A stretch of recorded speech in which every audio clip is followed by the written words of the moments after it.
നമസ്കാരം. ഇന്നത്തെ പ്രധാന വാർത്തകളുമായി ഷാജി കടക്കൽ. മുഖ്യമന്ത്രി പിണറായി വിജയനും ഉണ്ണികൃഷ്ണൻ പോറ്റിയും ഒരുമിച്ചുള്ള ഫോട്ടോ സാമൂഹ്യ മാധ്യമങ്ങളിൽ പങ്കുവച്ചതിന് കോൺഗ്രസ് നേതാവിനെതിരെ കേസ്.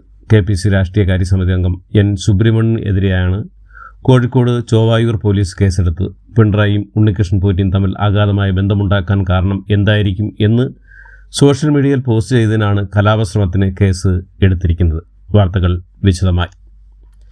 ശബരിമലയിലെയും പത്മസ്വാമി ക്ഷേത്രത്തിലെയും വിഗ്രഹങ്ങളും പുരാവസ്തുക്കളും കടത്തിയെന്നും പിന്നിൽ വൻ അന്താരാഷ്ട്ര പുരാവസ്തു കള്ളക്കടത്ത് സംഘമാണെന്നും ആരോപിച്ച് കോൺഗ്രസ് നേതാവ് രമേശ് ചെന്നിത്തല. ശബരിമലയിലെ യഥാർത്ഥ തൊണ്ടിമുതൽ എവിടെയാണെന്ന് വ്യക്തമാക്കാൻ സർക്കാർ തയ്യാറാവണമെന്നും ചെന്നിത്തല ആവശ്യപ്പെട്ടു. ശബരിമല സ്വർണ്ണക്കവർച്ചാ കേസിലെ മുഖ്യപ്രതി ഉണ്ണികൃഷ്ണൻ പോറ്റിയും കോൺഗ്രസ് നേതാവ് സോണിയാഗാന്ധിയും തമ്മിലുള്ള കൂടിക്കാഴ്ചയുടെ ചിത്രങ്ങൾ കോൺഗ്രസിനെതിരെ തുടർന്നും രാഷ്ട്രീയ ആയുധമാക്കാൻ CPM. തന്ത്രപ്രധാനമായ സുരക്ഷയുള്ള സോണിയാഗാന്ധി പോറ്റി എങ്ങനെ നേരിൽ കണ്ടുവെന്നും ഈ കൂടിക്കാഴ്ചയുടെ വിശദാംശങ്ങൾ കോൺഗ്രസ് വ്യക്തമാക്കണമെന്നാണ് CPM മുന്നോട്ട് വയ്ക്കുന്ന ആവശ്യം. സോണിയാഗാന്ധിയും ഉണ്ണികൃഷ്ണൻ പോറ്റിയുമായുള്ള കൂടിക്കാഴ്ചയിൽ അടൂർ പ്രകാശ് കൃത്യമായി മറുപടി പറയണമെന്ന് CPM സംസ്ഥാന സെക്രട്ടറി MV ഗോവിന്ദൻ. അടൂർ പ്രകാശ് മറുപടി പറയാത്തതിനാൽ സംഭവങ്ങൾ കൂടുതൽ ദുരൂഹതയേറുന്നുവെന്നും പോറ്റിയും മുഖ്യമന്ത്രിയും തമ്മിലുള്ള ഫോട്ടോ AI നിർമ്മിതമാണെന്നും അദ്ദേഹം പറഞ്ഞു. ശബരിമല സ്വർണ്ണക്കൊള്ളയിലെ ആരോപണത്തിൽ മുഖ്യമന്ത്രിക്ക് മറുപടിയുമായി അടൂർ പ്രകാശ്. ആറ്റിങ്ങൽ MP ആയപ്പോൾ പോറ്റി തന്നെ വന്നു കണ്ടിരുന്നുവെന്നും മണ്ഡലത്തിലെ ഇടതുപക്ഷ MLAയും കൂടിക്കാഴ്ചയിൽ ഉണ്ടായിരുന്നുവെന്നും തന്നെ വന്നു കാണും മുമ്പ് പോറ്റി കണ്ടത് മുഖ്യമന്ത്രി ആണെന്നും സോണിയാഗാന്ധിയെ കാണാൻ പോറ്റിയെ കൊണ്ടുപോയത് താനല്ലെന്നും അടൂർ പ്രകാശ് വ്യക്തമാക്കി. D. മണിയെയും സംഘത്തെയും പരിചയപ്പെടുത്തിയ ജയലളിതയുമായി ബന്ധപ്പെട്ടുള്ളവരാണെന്ന് പ്രവാസി വ്യവസായിയുടെ മൊഴി. പത്മനാഭസ്വാമി ക്ഷേത്രത്തിലെ വിഗ്രഹങ്ങൾ കടത്താനും നീക്കമെന്ന് SITയുടെ വെളിപ്പെടുത്തൽ. അതേസമയം സ്വർണ്ണക്കടത്തിൽ പങ്കുണ്ടെന്ന് പ്രവാസി വ്യവസായി ആരോപിച്ച D. മണിയെ പ്രത്യേക അന്വേഷണ സംഘം കണ്ടെത്തി. D. മണി ദിണ്ടിഗൽ സ്വദേശിയുമായ മാലമുരുകൻ ആണെന്നാണ് അന്വേഷണ സംഘം സ്ഥിരീകരിക്കുന്നത്. ഇടനിലക്കാരനായ ശ്രീകൃഷ്ണനെയും SIT തിരിച്ചറിഞ്ഞു. ക്രിസ്മസ് ദിനത്തിൽ ക്രൈസ്തവ ദേവാലയത്തിലെ പ്രാർത്ഥനാ ചടങ്ങുകൾ പങ്കെടുത്ത പ്രധാനമന്ത്രി നരേന്ദ്രമോദി. ദില്ലിയിലെ CNI സഭാ ദേവാലയത്തിൽ ക്രൈസ്തവ സമൂഹത്തിലെ നൂറുകണക്കിന് വിശ്വാസികൾക്കൊപ്പം പ്രാർത്ഥനകളിൽ പങ്കുചേർന്ന പ്രധാനമന്ത്രി സഭയുടെ ക്രിസ്മസ് ഗാനാലാപനത്തിലും ശുശ്രൂഷകളിലും സന്നിഹിതനായി. ഡൽഹി ബിഷപ്പ് റൈറ്റ് റവ ഡോക്ടർ പോൾ സ്വരൂപിൻ്റെ നേതൃത്വത്തിൽ പ്രധാനമന്ത്രിക്ക് വേണ്ടി പ്രത്യേക പ്രാർത്ഥനയും ചടങ്ങിൽ നടന്നു. 2025 ക്രിസ്മസ് അത്ഭുതകരമായ ഉത്കണ്ഠയോടെയാണ് കടന്നുപോകുന്നതെന്ന് വേദനാജനകമാണെന്ന് കോൺഗ്രസ് MP ശശി തരൂർ. പ്രാദേശികമായി ഉണ്ടായ ചില അനിഷ്ട സംഭവങ്ങളും ദേശീയതലത്തിൽ വർദ്ധിച്ചു വരുന്ന അസഹിഷ്ണുതയുമാണ് ഇതിന് കാരണമെന്ന് ഫേസ്ബുക്കിൽ എഴുതിയ കുറിപ്പിൽ അദ്ദേഹം വ്യക്തമാക്കി. ന്യൂനപക്ഷങ്ങളെ വേട്ടയാടുമ്പോൾ ഭൂരിപക്ഷം നിശബ്ദരായ കാഴ്ചക്കാരായി നിന്നാൽ സമാധാനം നിലനിൽക്കില്ലെന്നും അതുകൊണ്ടാണ് ഈ ക്രിസ്മസ് നാളിൽ താൻ ഇതേക്കുറിച്ച് സംസാരിക്കുന്നതെന്നും തരൂർ പറഞ്ഞു.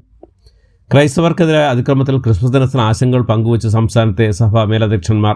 വെറുപ്പുണ്ടാക്കുന്നവരുടെ ഹൃദയത്തിലും വെളിച്ചം വീശട്ടെ എന്ന് കർദിനാൾ ക്ലിമിസ് കാത്തോലിക്ക ബാവ പറഞ്ഞു. ഇന്ത്യയെ മതരാഷ്ട്ര പട്ടികയിലേക്ക് മാറ്റാൻ ആരോ ശ്രമിക്കുകയാണെന്നും സീറോ മലബാർ സഭ പ്രതികരിച്ചു.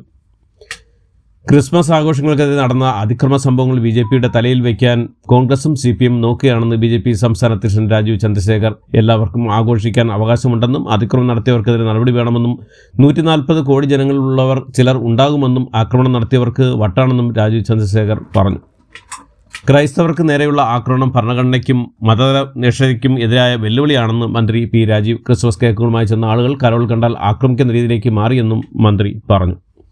സംസ്ഥാനത്ത് കോർപ്പറേഷനിലെ mayor, deputy mayor, municipality chairperson, vice chairperson പദവികളിലേക്കുള്ള തെരഞ്ഞെടുപ്പ് ഇന്ന്. മേയർ, ചെയർപേഴ്സൺ തെരഞ്ഞെടുപ്പുകൾ രാവിലെ 10:30, ഡെപ്യൂട്ടി മേയർ, വൈസ് ചെയർപേഴ്സൺ തെരഞ്ഞെടുപ്പുകൾ ഉച്ചയ്ക്ക് ശേഷം 2:30. പഞ്ചായത്തുകൾ അധ്യക്ഷ തെരഞ്ഞെടുപ്പ് നാളെയാണ്.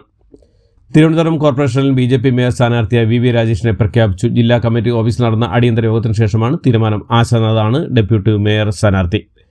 തദ്ദേശ തെരഞ്ഞെടുപ്പിൽ തലസ്ഥാന ചരിത്രം നേടിയ BJP ഒടുവിൽ കേവല ഭൂരിപക്ഷവും ഉറപ്പിച്ചു. കണ്ണമ്പുല വാർഡിൽ നിന്ന് സ്വതന്ത്രനായി മത്സരിച്ച് ജയിച്ച പാറ്റൂർ രാധാകൃഷ്ണൻ പിന്തുണ പ്രഖ്യാപിച്ചിട്ടാണ് BJP കേവല ഭൂരിപക്ഷം ഉറപ്പിച്ചത്.